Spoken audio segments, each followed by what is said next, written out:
नमस्कार मु राजेंद्र आपन को स्वागत करे मो चैनल आरके सुना सोशल वर्क रे। प्रथम करिकी जो दर्शक बंधु माने आम चैनल को विजिट करू अछंती निश्चित भाव में सब्सक्राइब कर दियंतु।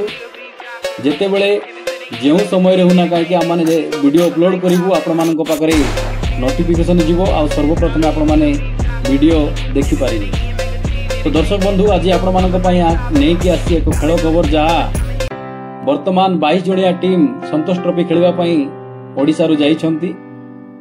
इतिमध्ये रे आमान को पई ए टीम आनी देछि एक खुशी खबर। वर्तमान तारो ए टूर्नामेंट रो 78 एडिशन नेशनल फुटबॉल चैंपियनशिप संतोष ट्रॉफी 2024-25 रो प्रथम मैच मध्य प्रदेश को 6-1 गोल रे हराई ए टूर्नामेंट रो विजय धारा आरंभ करिछि। तार द्वितीय मैच छत्तीसगढ़ सहित आसंता 23 नवेम्बर रे खेलिबा पई जीवो। तो ए जो संतोष ट्रॉफी टूर्नामेंट तथा ए चैंपियनशिप संतोष ट्रॉफी 1941 मसिया रे भारत वर्ष रे आरंभ होइतिला आ वर्तमान मध्यता जारी रही अछि।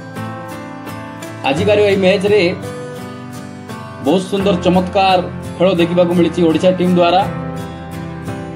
एई मैच टी ग्यांडू स्टेडियम पंजाब ठारे अनुष्ठित होइतिला आ निश्चित भाव में खुशी विषय एई टीम रो तथा ओडिसा रो मुख्य कोच भाव में दायित्व तुलाइछंती आकाश दास।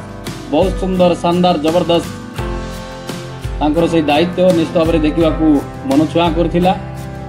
आ ओडिशा दल आजिकार मैच रे प्रथम हाफ सुधा ओडिशा दल 4-0 गोल रे आगुआ माड़ी जाइतिला एवं खेलर परिसमाप्ति सुधा 6-1 गोल रे विजय लाभ करी निश्चित भाव में सुंदर एक विजयर धारा आरंभ करिछि।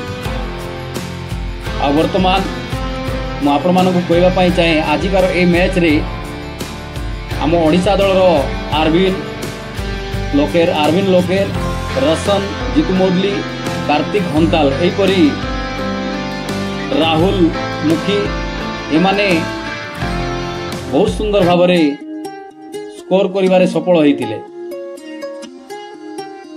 एवं आपण मानकु कहबा पई चाहे राहुल मुखी मध्य प्रदेश रु खेली गोटे गोल ओडिशा विपक्ष रे करितिले एवं तांको टीम रो मर्यादा को मध्य से बंचाइछंती।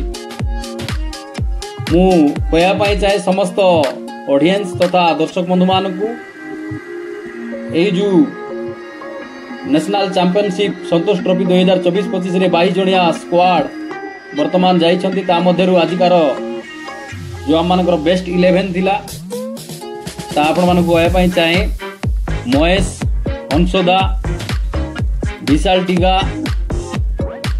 अरपान लोखेर कार्तिक हंताल जीतू मुदली राकेश ओरान रोशन पना अविनाश मुदली विकास कुमार साहू आरविन लोकर सिद्धांत प्रधान एमाने थिले आजिकार बेस्ट 11 एवं सेति मध्यरे आरफान लोकार जे अछंती से आमानकर ओडिशा टीम रो वर्तमान कैप्टेन भाव में तुलाउछंती। तो निश्चित भाव में मु आज ए मैच जीतिकी जेते प्लेयर्स माने खुशी होइछंती सेतिकी आमे मध्य खुशी हेबार आवश्यकता रही अछि।